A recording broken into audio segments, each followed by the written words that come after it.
என் குருவுக்கு சமர்ப்பணம். அவர் இல்லாவிடில் தொலைந்திருப்பேன். அனைவருக்கும் ஆத்ம வணக்கம். எல்லாம் புகழும் எம் குருவுக்கே என்று கூறி இன்றைய தொகுப்பை நாம் பார்ப்போம். அதாவது எங்கள் சிவசூத்திரா இந்த சேனல்ல நிறைய வீடியோகள் ஆன்மீகத்தின் பற்றியும் ஆன்மீகத்தில் உங்களுக்கு எழும் சந்தேகங்களுக்கு விடையளிக்குமாறு நிறைய பதிவுகளை வெளியிட்டிருக்கோம். அதெல்லாம் நீங்க பாருங்க. பார்த்தீங்கன்னா உங்களுக்குள்ள இருக்கிற குழப்பங்கள் தீர்ந்து ஒரு தெளிவு கிடைக்கும் அப்படின்னு நாங்க நம்புறோம். ஸோ இப்போ அனைவருமே பார்த்தீங்கன்னா உலக அளவில் பிரபலமா எல்லாருமே பேசுறது ஆன்மீகம், ஸ்பிரிச்சுவல், மெடிடேஷன் சொல்றோம், தியானம் சொல்றோம், யோக பாடசாலைன்னு சொல்றோம். இப்போ நம்ம சிவசூத்திரா யோக பாடசாலைன்னு சொல்றோம். இங்க சிவசூத்திரத்திலையுமே யோகம் கற்றுத்தரப்படும். அப்போ எல்லாருக்குமே ஒரு கேள்வி உண்டு, ஆன்மீகம் என்றால் என்ன, இல்ல இந்த யோக பயிற்சி என்றால் என்ன, இந்த யோகம் கத்துக்கிட்டாதான் என்ன பண்ண போறோம், இல்ல கத்துக்கலன்னா தான் நம்ம என்ன பண்ண போறோம் அப்படின்ற கேள்வி இல்ல குழப்பம் எல்லாருக்குமே இருக்கிறது தான். இது ஆரம்பத்துல எனக்குமே இருந்தது தான். ஸோ நம்ம எப்படி இது கத்துக்கிட்டாலுமே கத்துக்கலனாலுமே இந்த வாழ்க்கையில நம்ம வாழ்ந்துதான் ஆக போறோம். அதாவது பக்தின்னு ஒண்ணு பண்றவங்களும் வாழ்ந்துட்டு தான் இருக்காங்க, கடவுளே இல்லைன்னு சொல்றவங்களும் வாழ்ந்துட்டு தான் இருக்காங்க. அதனால கடவுள் இல்லைன்னு சொல்றதுனால அவங்கள கடவுள் அழிச்சிடறதும் இல்லை, கடவுள் இருக்காருன்னு சொல்றவங்கள கடவுள் வாழ வச்சிடறதும் இல்லை. இது ஒரு சமநிலையா தான் போய்கிட்டு இருக்கு. அதே மாதிரி தான் இந்த யோகமும் தியானமுமே அப்படிதான். யோகம் கத்துக்கிட்டாலுமே இங்க எந்த ஒரு இதுவுமே கிடையாது, வாழ வச்சு இந்த உலகத்துல வாழ்ந்துதான் ஆகணும். யோகம் கத்துக்கலைனாலும் இங்க வாழ்ந்துதான் இருக்க போறோம். பட் இந்த சிவசூத்திர பாடசாலையில நம்ம யோகம் கத்துக் கொடுக்குறோம்னு சொல்றோம். அப்ப யோகம் கத்துக்குனா என்ன பயன், என்ன ஆன்மீகம் என்பது என்ன எக்ஸாக்ட்லி? ஆன்மாவை அறிவதுதான் ஆன்மீகம். இப்போ நம்ம ஒரு டாக்டருக்கு படிக்கணும், இல்லை இன்ஜினியரிங் படிக்கணும்னா அந்த சப்ஜெக்ட்ஸ் நம்ம தேர்ந்தெடுத்து படிக்கணும் இல்லையா? அப்போ அந்த சப்ஜெக்ட்ஸ் தேர்ந்தெடுத்து படிக்கிறதுக்கு ஆன்மாவை பற்றி நீங்கள் புரிந்து கொள்ள வேண்டுமேனால் ஆன்மீகம் என்பது அவசியமான ஒன்று. அப்போ இந்த ஆன்மீகம் அவசியமான ஒன்று என்றால் அப்போ எப்படி நம்ம இதுக்குள்ள வந்தால் என்ன நடக்கும் அப்படின்ற கேள்வி நிறைய பேருக்கு இருக்கு. இதுக்குள்ள வந்தா நம்ம துறவியா போயிடுவோம், சன்னியாசியா போயிடுவோம், குடும்பத்தை விட்டுருவோம், இல்ல காட்டுக்கு போயிடுவோன்ற நிறைய சிரவு இருக்கு. அது மாதிரி நிறைய கன்ஃபியூஷன்ஸ் இருக்கு, நிறைய குழப்பங்கள் இருக்கு. பட் நம்ம என்ன சொல்ல வரோம்னா இங்க இதுல எதுவுமே நீங்க பண்ண தேவையில்லை. யோகம் என்பது ஒரு கலை, அதாவது ஒரு தெளிவு கொடுக்கும் ஒரு கலை. குழப்பத்தில் இருக்கும் ஒரு மனிதனை தெளிவாக்க வேண்டியதுதான் ஒரு குருவின் கடமை என்று எங்க குரு சொல்லியிருப்பார். அவரு என்ன சொல்றாருன்னு பாத்தீங்கன்னா, குழம்பி இருக்கிற இந்த மக்கள் மனசுல இன்னமும் குழப்பாம ஒரு தெளிவை கிரியேட் பண்ணணும். அவங்க குழம்பி இருக்கிற விஷயத்துக்கு நம்ம தெளிவை கொடுக்கணும்னு சொல்றதுதான் கான்செப்ட். இந்த ஆன்மீகம் என்றதுமே அதுதான். அப்போ இந்த ஆன்மீகமும் இந்த தியானமும் எதுக்கு பண்றோம்னு பாத்தீங்கன்னா, இறையை போய் அடையணும்ன்றது ஒரு நோக்கம். எல்லாத்தையுமே சமமா பாவிக்கணும் என்ற எண்ணம் உங்களுக்கு வரணும்னா இப்ப இந்த பயிற்சி பண்ணி தான் ஆகணும். அதாவது மனம் என்ற குதிரை திசை மாறி ஓடிக்கிட்டு இருக்கு. அப்போ அந்த மனம் என்ற குதிரையை உங்களுக்குள்ள கட்டுப்படுத்தி வைக்கணும்னா இந்த ஆன்மீகம் அவசியம். அதுதான் சிவசூத்திர பாடசாலை கற்பிக்கும் வித்தை. இது ஏன் வித்தைன்னு சொல்றோம்னு பாத்தீங்கன்னா, இதுக்கு முன்னாடி நிறைய சூக்ஷ்மம் இருக்கு. ஒரு சீக்ரெட், அதாவது அந்த சீக்ரெட்டை நீங்க தெரிஞ்சுக்கணும் அப்படின்னு சொன்னா அதுக்கு நீங்க பயிற்சி பண்ணி அந்த அனுபவத்தால தான் நீங்க அந்த சீக்ரெட்டை தெரிஞ்சுக்க முடியுமே தவிர, இல்ல நான் இந்த சீக்ரெட் நாங்க சொல்லிடுறோம், இந்த சீக்ரெட் இதுதான்ப்பா அப்படின்னு சொல்லிட்டு இது ட்ரெஷர் ஹண்ட் கேம் மாதிரி கிடையாது. அங்க ஒரு பொருள் வச்சிருக்கோம், அதை போய் சொல்லிட்டோம்னா தேடி கண்டுபிடிக்கணும். இப்ப ட்ரெஷர் ஹண்ட் கேம் விளையாடுறோம்னா எப்படி விளையாடுறோம்? ஒரு பொருள் ஒரு இடத்துல மறைச்சு வச்சிருக்கு, அதை போய் நீங்க தேடி ஆராய்ச்சி கண்டுபிடிச்சி ஒரு க்ளூவை வச்சு அந்த க்ளூ மூலியமா அதை கண்டுபிடிச்சி எடுத்துட்டு வர்றவங்க தான் வின்னர்ஸ் இல்லையா? இதுதான் ட்ரெஷர் ஹண்டோட கேம். அதே மாதிரி தான் இங்கே சிவசூத்ரால ஒரு க்ளூ கொடுப்போம். அதாவது நீங்க இறைவனை அடைய வேண்டுமே ஆனால் உங்களுக்கு ஒரு க்ளூ மாதிரி தான் இந்த பயிற்சி. அந்த பயிற்சியை வச்சுட்டு நீங்க ஆராய்ஞ்சு அந்த பயிற்சி மூலியமா நீங்க தெளிவடைச்சு அதுக்கப்புறமா நீங்க இறை நிலையை அடைய முடியும். அப்போ நீங்க ஒரு கேள்வி கேட்கலாம், இறை நிலையை அடையணும் அப்படின்னு சொன்னாலோ இல்ல இந்த ஆன்மீகம் தியானம் பத்தி பேசணும்னு சொன்னாவே நிறைய பேர் யோசிக்கிற சிந்தனை என்னவென்றால், அதாவது இறைவனை பத்தி நம்ம தெரிஞ்சுக்க போறோம் அப்படின்னா ஏன் தெரிஞ்சுக்கணும்? இப்போ உங்க ஆன்மாவை பத்தி நீங்க தெரிஞ்சுக்கணும், இறைவனை பத்தி தெரிஞ்சுக்கணும் அப்படின்னு சொன்னா இந்த பாடம் அவசியம் ஆனது. இப்போ இந்த ஆன்மீகத்தில் இந்த ஒரு பயணத்தில் ஒரு சின்ன உதாரணத்தோடு ஒப்பிட்டு உங்களுக்கு சொல்றேன், புரியுதான்னு பாருங்க. இப்போ நம்ம இந்த தேசத்துல இருக்கோம். இந்த தேசத்தில் இருந்து வேற ஒரு தேசத்துக்கு போறோம். அதாவது நீங்க இந்தியாவில் இருக்கீங்கன்னு வச்சுக்கோங்க, ஃபார் எக்ஸாம்பிள் ஜெர்மனிக்கு போறோம்னு வச்சுக்கோங்க. ஜெர்மனிக்கு நீங்க போகணும் அப்படின்னு சொன்னா ஜெர்மனி லாங்குவேஜ் அட்லீஸ்ட் நீங்க லெவல் 1 லெவல் 2 நீங்க கிளியர் பண்ணணும். ஏன்னா அங்க போனீங்கன்னா அந்த மக்களோட நீங்க பழக வேண்டுமே, ஆனால் நீங்க அந்த மொழியை கற்றுக்கொள்வது அவசியமான ஒரு விஷயம். அது நீங்க போய் அங்க கத்துக்காம நீங்க போனாலுமே உங்களால அங்க தாக்கு பிடிக்க முடியாது. ஏன்னா இப்போ நான் ஃபார் எக்ஸாம்பிள் இங்க இருந்து அந்த நாட்டுக்கு போயிட்டேன்னு சொன்னா அங்க பேசுற மொழி எனக்கு புரியாது, நான் பேசுற மொழி அவங்களுக்கு புரியாது. அப்போ எப்படா நம்ம ஊருக்கு போயிடுவோம், நம்ம நாட்டுக்கு போயிடுவோம்ன்ற சிந்தனை எல்லாருக்குமே வர ஒரு விஷயம் தான். அங்க உணவு செட் ஆகாது, அங்க பேசுற மக்கள் நம்மளுக்கு புரியாது, எதுவுமே புரியாதப்போ எப்படா நம்ம வீட்டுக்கு போகணுன்ற எண்ணம் நம்ம எல்லாருக்குமே வர ஒரு விஷயம் தான். அப்படி பார்த்தீங்கன்னா இந்த தேசம்னு சொல்றது இந்த உடல் என்ற ஒரு தேசத்தை விட்டு ஒரு குறிப்பிட்ட காலத்துக்கு பிறகு இந்த ஆன்மா ஒரு 60 வயசோ 70 வயசோ 80 வயசுல 100 வயசு கூட இருக்கட்டும், இந்த ஆன்மா இந்த தேசத்தை விட்டு வெளியேறி போய் தான் ஆக வேண்டும். அது சென்று விடும். அப்போ அந்த சென்று விட்ட பிறகு நாம் பிரதேசத்துக்கு போய் அங்க இருக்கிற மொழியோ பரதேசத்தில் இருக்கிறதுன்னு சொன்னா இந்த ஆன்மா வெளியே இந்த பிரபஞ்சம் என்ற வெட்ட வெளிக்குள்ள போய் தவிக்கிறப்போ யார் பேசுறதும் அங்க புரியாது, இந்த ஆன்மா பேசுறதும் யாருக்கும் புரியாது. அப்போ இந்த ஆன்மாவின் மொழி கற்று தருவதுதான் ஆன்மீகம். இந்த ஆன்மாவின் மொழி என்பது என்ன? மற்றவங்க நம்ம கிட்ட பரதேசத்துல இருக்கிறவங்க பேசினா நம்மளால புரிஞ்சுக்க முடியணும், இல்ல நம்ம தான் அங்க போய் பேச முடியும். அப்படியா ஒரு கம்யூனிகேஷன், அதாவது ஒரு ஒரு ஒரு தொழில்நுட்ப ஒரு தகவலை பரிமாறிக்கொள்வதுன்னு சொல்றோம் இல்லையா, அந்த மாதிரி ஒரு விஷயத்தை இந்த ஆன்மாவுக்கு கற்றுக் கொடுக்காததுனால, மொழி அறியாததுனால திருப்பி இந்த ஆன்மா பூமிக்கே வந்தது. அதாவது ஜெர்மனிக்கு போனவன் நம்ம எப்படி அப்பா நம்ம நாட்டுக்கே திருப்பி வந்துடுவோம்னு சொல்லி கஷ்டமா இருக்குன்னு ஓடி வந்துடுறோமோ, அதே மாதிரி இந்த ஆன்மா அங்க தாக்கு பிடிக்க முடியாம தான் செய்த வினையை சுமந்து இங்க வந்து திருப்பி மனுஷனாவோ இல்ல நாயாவோ நரியாவோ குரங்காவோ ஏதோ ஒரு விஷயத்த பிறந்துருது. இங்க நம்ம என்ன நினைச்சிட்டு இருக்கோம், செத்து போனவங்க பிறக்கிறது இல்லைன்னு சொல்லிட்டு. பட் எல்லா ஒரு ஆன்மாவுமே சைக்கிள் தான், இது ஒரு சுழற்சி தான். மரணம் ஜனனம் மரணம் ஜனனம். இந்த ஜென்மத்துல மனுஷனா பிறந்திருக்கும், போன ஜென்மத்துல எத்தனை ஆயிரம் ஜென்மத்துல என்னென்னவெல்லாம் பிறந்தோம்னு யாருக்குமே தெரியாது. நிறைய பிறந்திருக்கலாம், குதிரையா பிறந்திருக்கலாம். ஒவ்வொரு பிறப்பிலையும் வினைகளை சேர்த்து வினைகளை அழிச்சு வினைகளை சேர்த்து நாம் செய்து கொண்டேதான் இருக்கிறோம். அந்த வழியில வர வர வர இப்போ அந்த மொழி தெரியாத விஷயத்துல போய் நம்ம மாட்டிக்க கூடாது அப்படின்னு சொன்னா, அப்போ நீங்க ஜெர்மனிக்கு போறதுக்கு முன்னாடியே இந்தியால இருந்து கொண்டே நீங்க அந்த ஜெர்மனியை பழக வேண்டும் இல்லையா? அப்ப ஜெர்மனியை நீங்க பார்த்து பேசி எழுதி பழகினீங்கன்னா தான் அப்போ அங்க இருக்கிற மக்களோட நீங்க சேர்ந்து வாழ முடியும், சேர்ந்து அவங்களோட உரையாட முடியும், அவங்க சொல்றது நம்மளுக்கு புரிஞ்சுக்க முடியும். அப்பதானே அந்த வாழ்க்கை ஒரு சுமூகமான ஒரு வாழ்க்கையா இருக்கும். அப்படி இல்லைன்னா கஷ்டமா தானே இருக்கும். அதே மாதிரி தான் இந்த உடலை கொண்டே நீங்கள் ஆன்மீகத்தின் பயணம் கொண்டு இறைவனின் மொழியை, அதாவது ஆன்மாவின் மொழியை நீங்கள் அறிய வேண்டும். அப்போ ஆன்மாவின் மொழியை நீங்கள் அறிய வேண்டுமே ஆனால் அதற்கு என்ன வழி? அதுதான் சிவசூத்திர பாடசாலை உங்களுக்கு சொல்லித்தரப்படும். முன்னாடி சொன்னோம் இல்லையா, அதே மாதிரிதான் அந்த ட்ரெஷர் ஹண்ட் கேம்ல எப்படி இருக்கோ அதே க்ளூஸ் தான் இங்க பாடம்னு வச்சுக்கோங்க. இங்க கொடுக்குற பாடம் தான் நீங்க பயிற்சி பண்ணி உங்களோட ஆராய்ச்சி மூலியமா அந்த மொழியை நீங்க தெரிஞ்சுக்கலாம். அப்போ ஆன்மாவின் மொழி என்ன? அப்போ நம்ம பக்தி, ஆன்மீகத்தின் ஒரு ஒரு தொடர்ச்சி தான், தொடக்கம் தான் பக்தின்னு பாக்குறோம். அப்போ பக்தியில நம்ம என்ன பண்றோம்? இறைவன் கிட்ட போய் பேசுறோம். இறைவன் கிட்ட காலம் ஃபுல்லா பேசிட்டு தான் இருக்கும், பேசிட்டே தான் இருக்கும். ஆனா இறைவன் நம்ம கிட்ட பேசினாரான்னு கேட்டா யாருக்கிட்டமே பதில் இல்லைதான். என்கிட்ட கேட்டாலும் இறைவன் என்கிட்ட பேசினேன்னு தான் சொல்லுவேன். பக்தி பண்றப்போ நம்ம என்ன பண்றோம்?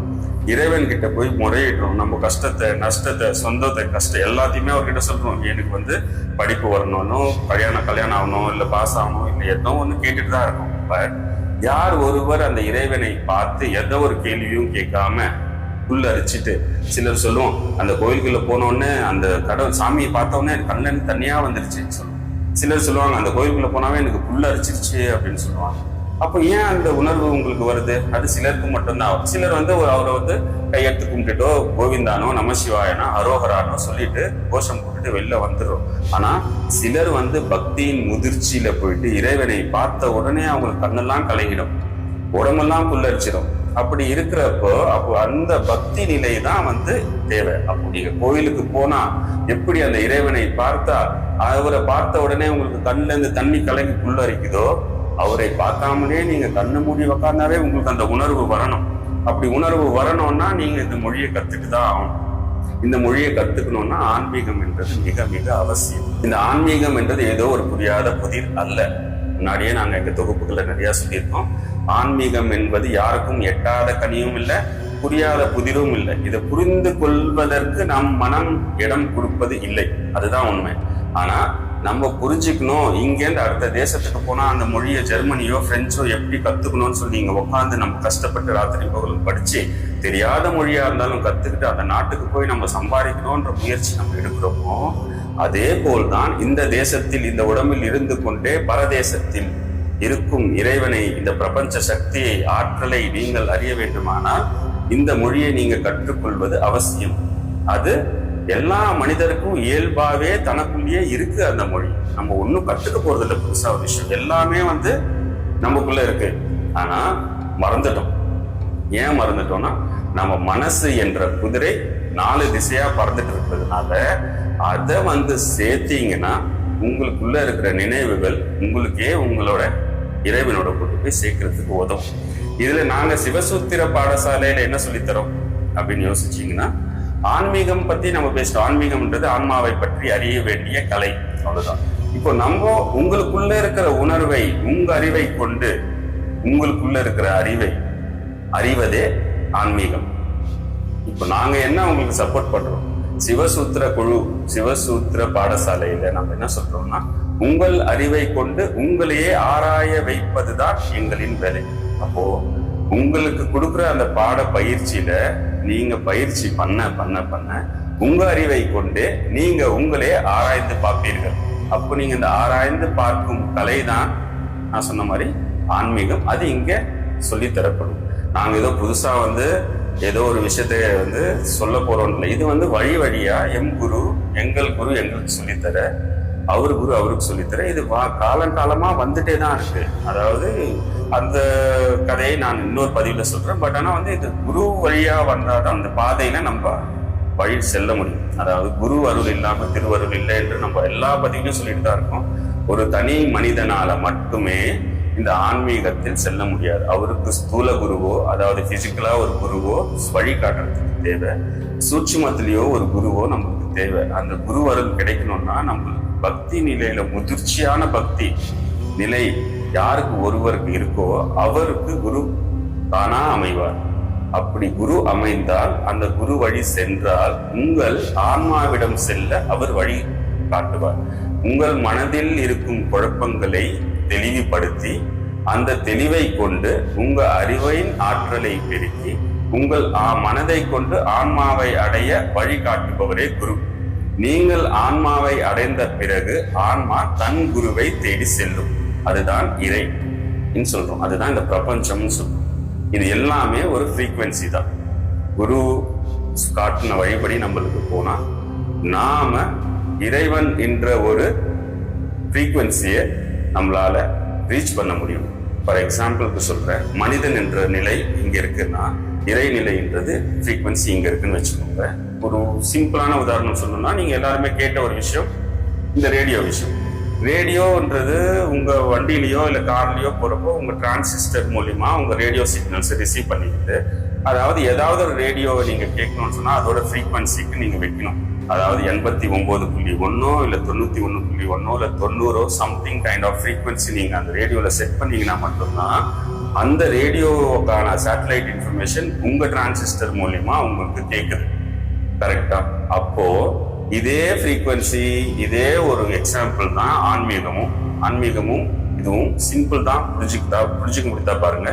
இப்போ நீங்க ஒரு டிரான்சிஸ்டர் ஒரு ஃப்ரீக்வன்சில இருக்கீங்க, இறைவன் ஒரு ஃப்ரீக்வன்சில இருக்காரு. அப்போ உங்க டிரான்சிஸ்டரை நீங்க டியூன் பண்ணும். அப்போ இறை ஃப்ரீக்வன்சி எங்கேயுமே தான் இருக்கு. அப்போ ரேடியோ நீங்க கேட்கிறப்போ அந்த ஃப்ரீக்வன்சி எங்கேயுமே தான் இருக்கு, அது படர்ந்து விரிந்து இருக்கு. ஆனா உங்க டிரான்சிஸ்டருக்கு நீங்க ஃப்ரீக்வன்சி செட் பண்ற வரைக்கும் அது சிக்னல் மேட்ச் ஆகல. அப்போ உங்க சிக்னலை நீங்க டியூன் பண்ணி அந்த 90 91 89 நீங்க டியூன் பண்ணி செட் பண்ணிட்டீங்கன்னா ஆட்டோமேட்டிக்கா அந்த ஃப்ரீக்வன்சி எப்படி ஃப்ளோ ஆயிடுது வித்தின் செகண்ட்ஸ். அப்போ இறை ஆற்றல்ன்றது உங்களுக்கு உலகம் ஃபுல்லா எங்கேயுமே இருக்கு. ஒரே ஒரு விஷயம் இந்த மனிதனால் புரிந்து கொள்ள முடியாத ஒரு விஷயம்னா, அவன் மனநிலை அவனுக்கு அது தோதுவா செய்யணும்னு அந்த முடிவு வர்றதில்லை. யாரோ ஒரு ஃப்ரெண்டு நம்ம சினிமாவுக்கு போலான்னு கூப்பிட்டா உடனே எந்திரிச்சு ஓடிடுவான். யாரோ ஒரு ஃப்ரெண்டு வீக்கெண்ட் ஆனா ஏதாவது பீச்சுக்கு போலான்னா ஓடிடுவான். யாரோ ஒரு ஃப்ரெண்டு வந்து கூப்பிட்டாவோ இல்ல சொந்தக்காரங்க கூப்பிட்டாவோ இல்லைன்னா வந்துட்டு ஏதோ ஒரு விசேஷத்துக்கோ இல்ல பப்புக்கோ ஏதோ விஷயத்துக்கு என்டர்டைன்மெண்ட்னா ஓடி போயிடும். நாம யாரோ ஒரு ஃப்ரெண்டு வந்து இங்க ஒரு கோயில் இருக்கான் போயிட்டு வரலாம் தான் யோசிப்போம். சிலர் மட்டும்தான், ஒரு 10 பேர்ல 2 பேர் தான் சரி கோயிலுக்கு போலான்னா ஓகே போலாம் அப்படின்னு சொல்லுவோம். இது எல்லாமே நம்ம மனசாகப்பட்டது உலக விஷயத்துல என்டர்டெயின்மெண்ட் விஷயத்துல தான் நம்ம நிறைய செலவிடுறோம். அப்போ நம்மளுக்கு அந்த ஃப்ரீக்வன்சி பத்தியும் தெரியல, வைப்ரேஷன் பத்தியும் தெரியல. யாருக்காவது கேட்டா கடவுளை பார்த்தேன் வா நான் காட்டுறேன்னு சொன்னா சிரிப்பாங்க. ஏன் சிரிப்பாங்க அப்படின்னு சொன்னா அவங்களுக்கு தெரியாது, அந்த புரிதல் இல்லை. அப்போ இந்த ரேடியோ எக்ஸாம்பிளே திருப்பி நான் சொல்லணும்னு பார்த்தா, உங்களோட டிரான்சிஸ்டர்ல நீங்க உங்களை டியூன் பண்ணிக்கணும்னா எப்படி நீங்க ஒரு மிஷினரி அந்த டிரான்சிஸ்டர் டியூன் பண்றீங்களோ அதே போல் தான் சிவசூத்திர பாடசாலையில உங்களை நீங்க டியூன் பண்ணிக்கிறதுக்கு கருவியா நாங்க சொல்லித்தர பாடம் உங்களுக்கு அமையும். அதை கொண்டு நீங்கள் உங்களையே நீங்க டியூன் பண்ணிக்கணும். அதாவது இங்க வாங்க நாங்க உங்களுக்கு டியூன் பண்றோம் சொல்லல, புரிஞ்சுக்கோங்க. நாங்க சொல்லித்தர விஷயத்தை வச்சு நீங்களே உங்களை ஆராய்ச்சி உங்க டிரான்சிஸ்டரை நீங்க டியூன் பண்ணிக்கினீங்களே ஆனால் நீங்கள் இறைத்தன்மையோட இல்லை இந்த பிரபஞ்சத்தின் தன்மையை ரிசீவ் பண்ணிக்க உங்களால முடியும். அது எது அசாத்தியமான விஷயம்ன்றதே கிடையாது. இந்த ஆன்மீகத்தை பத்தி நிறைய பேர் பேசி பெரிய ஆளுங்களாம் ஏதோ இங்கிலீஷ்ல லாங்குவேஜ் எல்லாம் பேசி அது ஒரு புரியாத பெரிய ஒரு விஷயமா ஆக்கி கொண்டு வந்து நம்ம முன்னாடி நிறுத்தினாங்க. பட் ஆன்மீகம்ன்றது சித்தர்கள் வழியில் சொல்லணும்னா அவங்க சொன்ன ஒவ்வொரு அனுபவமுமே பாத்தீங்கன்னா இந்த இறையை வந்து தனியா யோசிச்சு பார்த்தாங்க. அவங்க நம்ம யோசிக்கிறதுக்கான ஆப்ஷனே நம்மளுக்கு இல்லாம போயிடுச்சு. நிறைய நேரம் நம்ம ஸ்பெண்ட் பண்றது ரீல்ஸ்ல ஸ்பெண்ட் பண்றோம், மேட்ச் பாக்குறோம், சினிமா பாக்குறோம், இல்ல ஏதோ ஒரு விஷயத்துல நம்ம ஆக்குப்பை ஆகிட்டே இருக்குமே தவிர நாம எப்படி நம்மளோட நிலையை உயர்த்தி கொள்வதுன்றது நிறைய பேருக்கு தோன்றதே இல்லை. அப்படி தோன்றவங்க இல்லப்பா இது நம்ம வாழ்க்கை இல்லை, இதுக்கு மேல ஏதோ இருக்கு, பக்தி இல்லை, பக்திக்கு மேல ஏதோ இருக்குன்னு யோசிக்கிறவங்களா நீங்க, கண்டிப்பா உங்களுக்கான ஒரு குரு அமைவார். அந்த குரு அமையணும்னு சொன்னா இந்த பாதையில் நீங்க சிந்திப்பது ரொம்ப அவசியம். அப்போ ஆன்மீகத்தில் சிந்தனை உள்ளவர்கள் இந்த சிவசூத்ராவை பயன்படுத்திக் கொள்ளுங்கள். இங்க இருக்கிற குருமார்கள் சொல்லிக் கொடுக்கும் ஒவ்வொரு தந்திரமும் ஒவ்வொரு தத்துவமும் உங்க பாதையில் நீங்கள் முன்னேறி செல்வதற்கு ஊன்றுகோலாய் அமையும். ஆனால் இங்க வந்தா நாங்க கூட்டிட்டு போய் உன்னை இறைவன் கிட்டே விட்டுறோம்ப்பா, இல்ல நீ வந்தா இங்க நீ இப்படி ஆயிடலாம்ப்பான்னு சொல்லவே கிடையாது.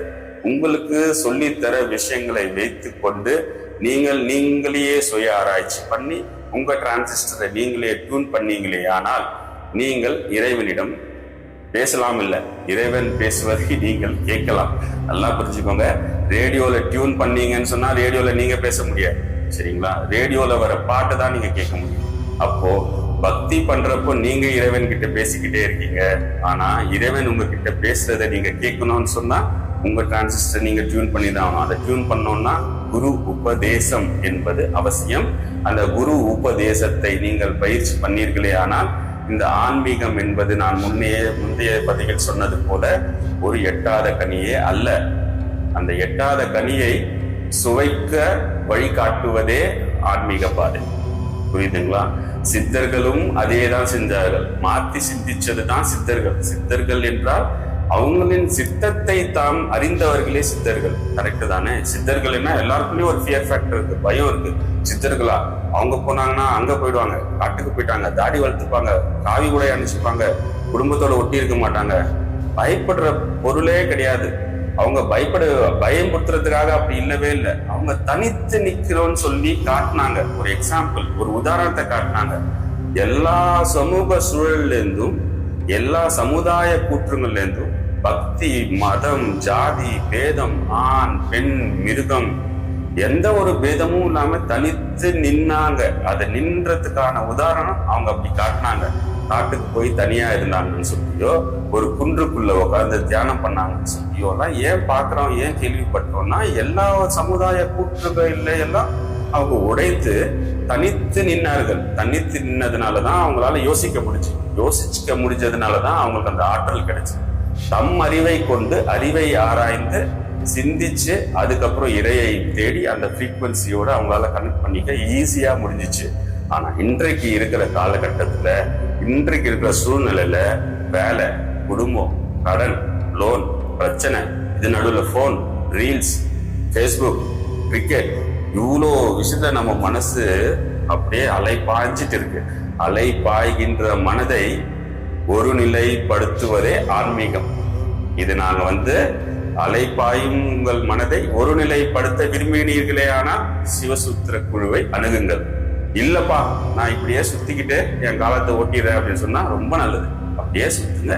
என்றோ ஒரு நாள் உங்களுக்குள்ள ஒரு புரிதல் வரும். அப்போ இந்த மாதிரி ஒரு குழு உங்களுக்கு கிடைக்கும். அப்போ நீங்க அதை பயன்படுத்திக்கோங்க. ஆனால் ஆன்மீக பாதையில் முன்னேறணும், என்ன நானே திருத்திக்கணும்னோ இல்ல நான் செஞ்சுட்டு இருக்கிற வேலை நான் இது இல்லை, எனக்கு என் பிறப்பின் ரகசியம், என் பிறப்பின் ரகசியத்தை நான் புரிந்து கொள்ள வேண்டும், இல்ல என் பிறவியின் தன்மையை நான் உணர்ந்து கொள்ள வேண்டும் என்று நினைக்கிறீர்களே. ஆனால் இந்த பாதையை பயணம் பண்ணுவது நல்லது. அது எங்க கிட்டதான் வாங்க, சிவசூத்திரக்குள்ள நாங்க ஏதோ மேஜிக்லாம் பண்றோம் நாங்க கண்டிப்பா சொல்லுங்க. நீங்க ஆன்மீக தேடலுக்கு உங்களுக்கு ஏத்த மாதிரி உங்க வீட்டு பக்கத்தையோ இல்ல எங்கேயாவது ஆன்மீகம் தேடணும்னு உங்களுக்கு எண்ணம் வந்துருச்சுனாவே குரு தானா அமைவார். அதுதான் இறைத்தன்மை. ஆனா அந்த எண்ணம் தான் யாருக்குமே வரதில்லை. நாம முன்னாடி சொன்ன மாதிரி சினிமாவுக்கு போலானா ஓடி போயிடுவோம், இல்ல மாலுக்கு போலானா ஓடி போறோம், நாம கோயிலுக்கு போலானா யோசிப்போம். அதனால உங்களை நீங்களே ஆராய்ச்சி பண்ணணும்னு விரும்புனீங்களே. ஆனா ஆன்மீகம் என்றது ஒரு கருவி. அந்த கருவியை நீங்கள் பயன்படுத்தி உங்க ஆன்மாவையே நீங்க புரிந்து மனசை கொண்டு ஆன்மாவை புரியணும்னா அதுக்கு ஒரு பாதை அவசியம். அந்த பாதைக்கு குரு அவசியம். குரு சொன்னபடி சென்றால் உங்க மனதை கொண்டு உங்க ஆன்மாவை அடைய முடியும். ஆன்மாவை அடைந்தால் அந்த ஆன்மா இறையை அடைய உதவி பண்ணும். இதுதான் ஹைரார்கி, படிநிலை. சரிங்களா? அதனால அனைவருக்கும் நாங்க சொன்ன இந்த பதிவு உங்களுள் இருக்கும் குழப்பத்தை, அதாவது உங்க குழப்பத்தை நீக்கி உங்களுக்குள்ள இருக்கிற அறிவினும் ஆற்றலை ஏற்ற ஒரு தீக்குச்சியாய் இந்த பதிவு இருக்கும் என்று நம்புறோம்.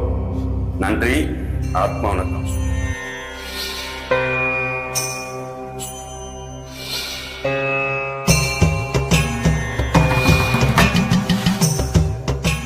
என் குருவுக்கு சமர்ப்பணம்.